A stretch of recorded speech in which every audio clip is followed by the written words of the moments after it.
Bon, les gars, si je vous demande de me citer les noms de gros écrivains bien courageux et aventuriers, je pense que vous penserez tout de suite à Kessel, à Hemingway, à Sylvain Tesson ou à quelques témoins de la Grande Guerre comme Junger ou Genevoix. Pourtant, et je pèse mes mots, tous ces grands noms de la castagne ne sont rien par rapport à Yukio Mishima. Quoi ? Vous ne voyez pas de quoi il s'agit ? Mais c'est une excellente nouvelle ça ! Ça veut dire que vous n'avez pas encore eu la chance de croiser la route de ce colossal auteur japonais à la biographie absolument sidérante, au talent hors du commun et à l'œuvre plus foisonnante qu'une tignasse de hippie à Woodstock. Et le vrai monde, il va chez le coiffeur, déjà.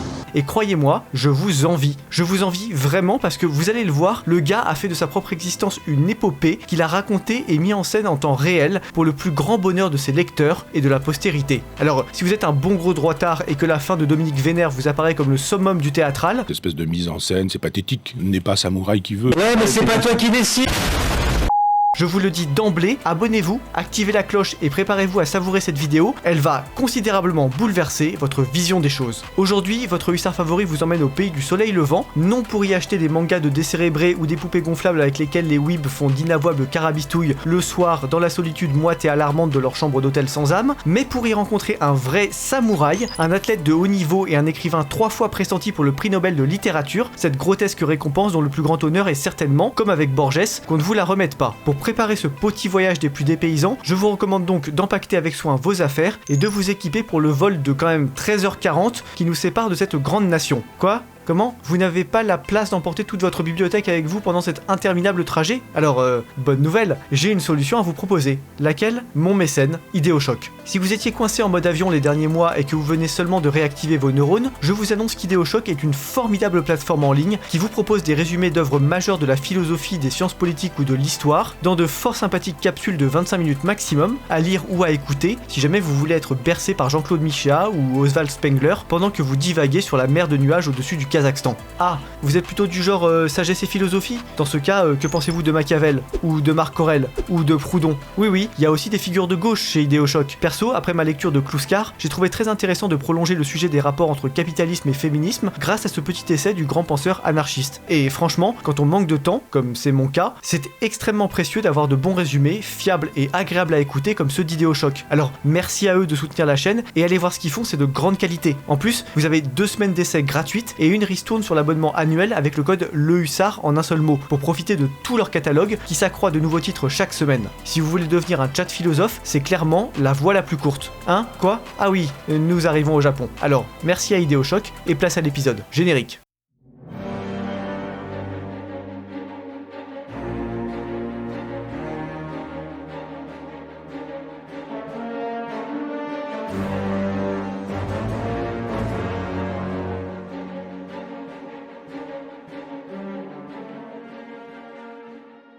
Yukio Mishima, de son vrai nom Kimitake Hiraoka, oui la prononciation du japonais, on va même pas essayer dans cet épisode, pas la peine de vous exciter en commentaire les narutardés. Il est né en janvier 1925 à Tokyo. Alors moi je suis pas spécialiste en mathématiques, mais il me semble que quand tu nais au milieu des années 1920 à Tokyo, tu auras tout pile l'âge, vers 1943-1945, d'aller emplafonner ton zéro sur un porte-avions ricain en hurlant comme un damné pour la gloire de ton empereur bien-aimé. Autrement dit, le petit Kimitake, que je vais d'ores et déjà, et pour le reste de l'épisode, appeler Yukio sinon on va s'embrouiller, il vient au monde et grandit dans une société particulièrement militarisée et rigide, et tout cela aura de lourdes conséquences sur son psychisme, vous allez voir. Tout petit, Mishima est retiré à sa mère et élevé par sa grand-mère maternelle, une femme lettrée, polyglotte, elle lui parle volontiers français et allemand, et apparentée à la noblesse. Et si vous croyez que c'est cool, attendez la suite. Sa grande daronne là, elle est aussi giga caractérielle, et le petit Mishima se prend une belle palanquée de taloches pour tout et rien, et vit ainsi dans une espèce de petite bulle malsaine et plutôt cruelle, isolée des autres enfants de son âge. Ah oui, parce que je l'ai pas encore précisé, mais sa grand-mère, obnubilée par son sang bleu, elle empêche Yukio de jouer avec les autres garçons de son âge, de faire du sport ou même de traîner au soleil, histoire que son petit-fils préféré ressemble au maximum à un croisement entre Usul et un Slenderman, ce qui correspond mieux au code physique et esthétique de la noblesse nippone.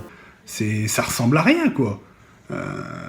Jusqu'à l'âge de 12 ans, Yukio est donc coincé avec cette grande marâtre austère qu'il est obligé de masser régulièrement pour l'apaiser et il n'a le droit de jouer qu'avec ses cousines. C'est-à-dire que là en fait, le Japon entier construit des porte-avions et des sous-marins pour aller raser Pearl Harbor Day One et envahir 91% de la Chine en 20 minutes, et pendant ce temps, tu as un petit gamin là dans la banlieue de Tokyo qui n'a pas le droit de bronzer, de claquer 2 pompes ou de lâcher un « wesh gros, bien ou bien » à son voisin sous peine de ramasser une taloche impériale supplément sauce de phalange. Alors, on pourrait croire qu'à 12 ans, quand Yukio retourne enfin chez ses vrais parents, les choses vont s'arranger, pas vrai? Bah, à moitié. Littéralement à moitié. Yukio s'entend très bien avec sa mère, qui se montre bienveillante avec lui, mais son père en revanche est un sacré personnage. Sous-directeur du bureau des pêches au ministère de l'Agriculture, vous pourriez vous dire que le type n'est pas très impressionnant, pas vrai? Oui, bah, sauf que là on est au Japon en 1937 les gars. Du coup, le gratte-papier là, il compte élever son fils pour en faire un vrai guerrier viril, sans peur et sans reproche, donc il maintient sa progéniture dans une discipline féroce et anxiogène, en forçant Yukio, par exemple, à se tenir au bord d'un quai pendant qu'un train à grande vitesse approche. Sympa le papounet, non? Ah, et il trouve que la littérature est une affaire de zoulette, donc il apprécie très moyennement que son fiston gratte des petits paplards sur son temps libre. Il fouille donc régulièrement la chambre de son fiston et bazarde dans la cheminée la plus proche tout ce qu'il peut trouver, qui n'est pas 100% conforme à son idéal viril plus délirant et bas du front qu'un tweet de Mathieu Slama.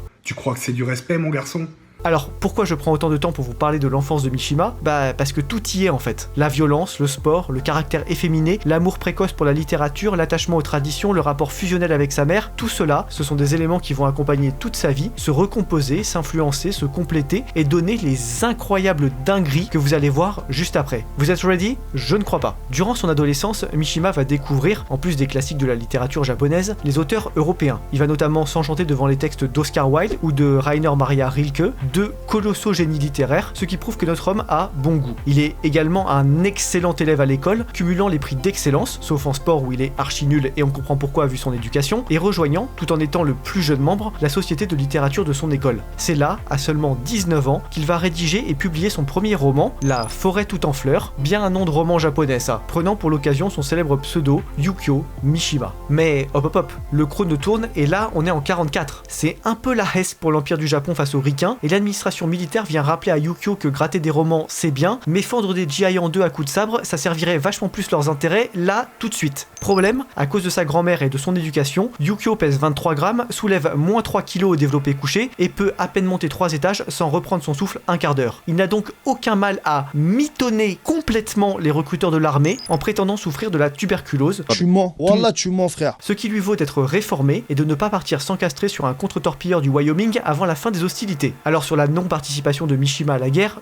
deux choses. Premièrement, et c'est plutôt pratique, ça lui permet de survivre. Mais deuxièmement, et ça c'est moins cool, c'est pour lui une grande source de honte, et vous le savez, chez les Japonais, la honte n'est pas un sentiment qu'il faut prendre à la légère. Sur les conseils de son popounet, et pour essayer de racheter un peu son honneur, Yukio va rentrer à la fac de droit de la très prestigieuse université de Tokyo, l'équivalent de Harvard pour les Japs, dont il va sortir diplômé de droit allemand. Ah oui, parce que je vous l'avais pas dit, le papa de Mishima là, bah disons qu'il est assez fan d'un petit peintre autrichien, et que s'il en est vraiment fan, c'est pas à cause de sa peinture, hein. T'as capté? Vraiment un bon modèle paternel le bougre, dis donc. Bon alors Mishima obéit bien sagement, sort diplômé en 1947 et rejoint le ministère des Finances du Japon, où tout le monde le voit comme un genre de golden boy du soleil levant. Une très belle et très enviable carrière l'attend. Ouais bah, sauf que ça lui convient pas. Lui, Mishima, ce qu'il veut, c'est écrire. Écrire, écrire et encore écrire. Il est fait pour ça, ça lui bouffe les tripes, il le sait et il le sent bien. Alors il va batailler contre son père et finir par obtenir, du bout des lèvres et de haute lutte, sa permission pour tenter sa chance dans le milieu littéraire. À contre-cœur, Popounet accepte, la légende peut enfin naître. Et là, ne clignez pas des yeux, tout va aller très vite. Introduit dans les milieux littéraires nippons par Yasunari Kawabata, un auteur japonais extrêmement reconnu qui aura d'ailleurs le prix Nobel de littérature quelques années plus tard, Mishima va rapidement, entre 46 et 48, publier une série de romans dont le second est le plus connu, Confession d'un masque. Dans ce texte, aussi bref que bien écrit, Mishima narre les aventures d'un jeune garçon chétif et maladif mais très intelligent qui se sent de plus en plus attiré par l'un de ses camarades d'école. Vous faites pas vos trucs quand je suis dans la chambre d'à côté. Est-ce que c'est autobiographique? À 200%. Parce que, je l'ai pas encore précisé, mais Mishima, là, il est archi gay, en fait. Alors, est-ce que c'est parce que sa grand-mère l'élevait à moitié comme une fille? On ne saura jamais, mais en tout cas, il est habitué des lieux de rencontre homo du Japon d'après-guerre. Sauf que, précisément, on est dans le Japon d'après-guerre, et ce genre de vie intime, à l'époque, ça ne passe pas du tout. Et Mishima, il va pas chercher à rentrer en guerre contre la société, hein. Il va tranquillement continuer ses pérégrinations nocturnes dans les backrooms tokyoïtes, mais il va, en parallèle, se marier, et il aura même 2 enfants, un fils et une fille, qui sont encore vivants aujourd'hui. Et sur le sujet de la gaïtude, Mishima est un cas littéraire très paradoxal. Déjà, comme vous le voyez, son attirance pour les hommes ne l'empêche pas de mener une vie de famille plutôt ordinaire en apparence, et en apparence seulement. Et cet alibi social, au Japon, il est extrêmement important. En 1995, la famille de Mishima a attaqué en justice un romancier nippon qui racontait dans l'un de ses ouvrages qu'il avait été l'amant de Yukio. C'est dire s'il y a tabou là, hein. C'est pas tabou, un mec qui fait le malin, qui menace les gens. Arrête-toi. Et puis, dernier point troublant, Mishima n'a aucun problème à évoquer l'attirance qu'il éprouve dans ses romans et ses essais, mais au Japon, tout le monde fait comme s'il y avait une frontière étanche entre sa vie personnelle et ce qu'il raconte dans son œuvre. C'est original comme façon de penser, ça tient. Mais il faut dire que rapidement, Mishima est devenu une légende littéraire dans son pays. Célèbre dès ses 24 ans pour Confession d'un masque, il va publier, jusqu'au début des années 60, une série de romans qui le rendront aussi riche que révéré dans tout l'archipel et même à l'international. Amour interdite, Le tumulte des flots, Le pavillon d'or ou Après le banquet, le type arrose les imprimeurs japonais avec ses productions à un rythme balsacien, fait d'une succession ininterrompue de romans, de nouvelles, d'articles, d'essais, de journaux. Le type écrit remarquablement vite mais aussi remarquablement bien, et c'est assez effrayant de songer à quel point son cerveau devait carburer pour produire à la chaîne de tels bangers. Et puis, comme si tout cela ne suffisait pas, Mishima va se mettre à voyager en Occident. Il parle d'ailleurs anglais et français, même si c'est avec un accent à couper au couteau, et il donne plusieurs interviews dans des langues étrangères lors de ses déplacements. Tenez, je vous mets un petit extrait ici, savourez donc. Monsieur Mishima, y a-t-il deux littératures japonaises, l'une traditionnelle et l'autre moderne? Il n'y a pas opposition entre les deux tendances. La littérature japonaise contemporaine est une synthèse entre un apport occidental important et les formes nationales traditionnelles. Alors, je crois que vous avez compris, notre Clampin est un gars on ne peut plus sérieux. Au sommet de sa gloire, il passe le plus clair de son temps dans sa superbe villa moderne et occidentale, s'habille avec les meilleurs costumes et vit sa meilleure vie d'esthète raffinée et cosmopolite. Et là, certainement, vous vous dites que tout va bien, que tout roule et que tout se passe au mieux, pas vrai? Bah, c'est exactement le cas, et pour Mishima, ça, c'est un problème. Je m'explique. Plus il avance dans sa vie, plus il rencontre le succès, plus il devient un membre important du paysage culturel japonais, plus le souvenir de sa non-participation à la guerre se rappelle à lui. Lui, Yukio Mishima, le grand écrivain polyglotte et cosmopolite, qui vit, mange, s'habille et dort comme un occidental, qui a étudié le droit allemand et qui n'a pas couru 300 mètres durant toute son enfance, une fois le succès venu, il prend le temps de réfléchir et sa conclusion sur lui-même, c'est qu'il a honte. Un peu de pudeur, un peu d'heshma, un peu de honte. Et avant tout, il a honte de lui-même. Et je pense que vous l'avez compris, quand il veut un truc, Mishima est pas du genre à faire les choses à moitié. Il se met donc en tête de prendre son corps en main et il se colle au gros sport, en tâchant de gonfler ses biscottos jusqu'à devenir un cosplay asiatique de Schwarzy. Est-ce que, connaissant la proverbiale efficacité des Japonais, j'ai besoin de vous préciser que ça va être un succès magistral? Magnifique. Chapeau bas. À partir de 1955, Mishima devient un athlète reconnu et s'entraîne également en parallèle au kendo, c'est-à-dire à l'escrime au sabre. Ah ouais, le mec ne fait pas les choses à moitié. C'est un perfectionniste, l'ami Mishima. Et là, il se passe un truc que seuls ceux qui ont déjà été des gringalés puis se sont mis au sport pourront comprendre. En devenant Musclor 3000, Mishima change de vision du monde. D'un coup, en ayant transmuté son corps chétif en une montagne de musculeux muscles et sa timidité de petit intello fragile en expertise en maniement des sabres d'éther, Mishima sent, au fond de lui, se réveiller une crise de japonéité. Ouais, d'un coup, il renoue avec ses ancêtres les samouraïs, avec les codes d'honneur médiévaux et avec l'envie de retrouver les rites pluricentenaires qui ont fait le charme du Japon avant son occidentalisation massive d'après 45. En un mot, Mishima passe dans le camp de la réaction. Mais il est pas réactionnaire comme un droitard anti-immigration de chez nous, hein. Non, c'est plus profond son histoire. Il veut littéralement incarner et faire revivre une certaine idée du Japon, un Japon traditionnel, féodal et recentré autour de l'empereur. Et accrochez-vous parce que là, les dingueries vont pleuvoir et vous ne pouvez même pas prévoir comment les choses vont déraper, c'est interstellaire. Moi je dis allons-y quoi. Déjà, Mishima va fonder la Tatenokai, littéralement la société du bouclier. Et en quoi ça consiste? Oh, 3 fois rien, c'est juste une milice nationaliste de défense du Japon traditionnel et de ses valeurs. Son but, casser du gauchiste et du chevelu dans les manifs, faire rayonner la parole des étudiants et des intellectuels japonais de droite, parader en sabre dans les rues de Tokyo et, de façon générale, faire à peu près 3287 trucs interdits depuis la capitulation de 45 à la seconde. Et vous croyez que les autorités japonaises vont réprimer ça? Mais on est au Japon là, au Japon, pas dans le gouvernement socialo-communiste de Mitterrand. Donc non seulement la Tatenokai est tolérée, tolérée, mais elle obtient même, contre tout usage à l'époque, un privilège impérial pour s'entraîner avec les forces d'autodéfense japonaises. Oui, vous avez bien entendu, sous l'impulsion de Mishima, les Japonais se remettent à former des milices au sabre ultra déter spé invasion de la Mandchourie demain à 6h, le tout formé, encadré et entraîné avec du matos de pointe et des cadres de l'armée régulière.